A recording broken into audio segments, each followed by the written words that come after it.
Hi there, this is Courtney from Time to Pet, and in this video we will be reviewing your Invoices tab and your invoicing and payment settings of your account. Let's get started with the Invoice Node here.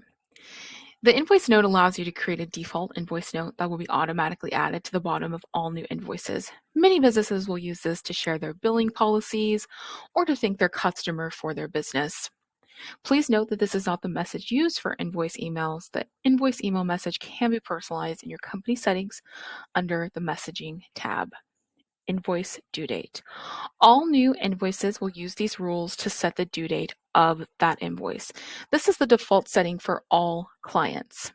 But you can always change this individually in the client's invoice or set custom due dates for clients if you have created a template for them. If automatic charging is enabled, client invoices will be charged automatically based on this date. Invoice date.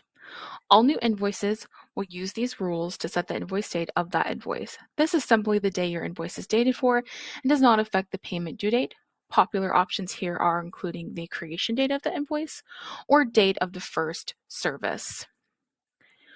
Auto lock on payment, auto lock on email.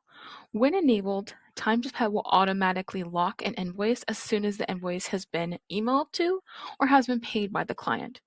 Locking an invoice after email means you will not be able to edit the invoice or edit events associated with the invoice, like adding or removing events, unless you specifically unlock the invoice. These settings are sometimes enabled by companies with multiple staff members handling scheduling and invoicing. Automatic cancellation fees. You can use this tool to specify cancellation fees for events. For example, you can automatically charge full price for canceled events with less than 24 hours notice.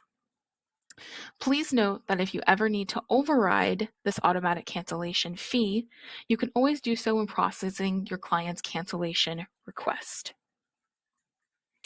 Next, invoice number. By default, numbering for invoices starts at 1 and is incremented each time an invoice is generated. You can reset the number used for next generated invoice by changing this value.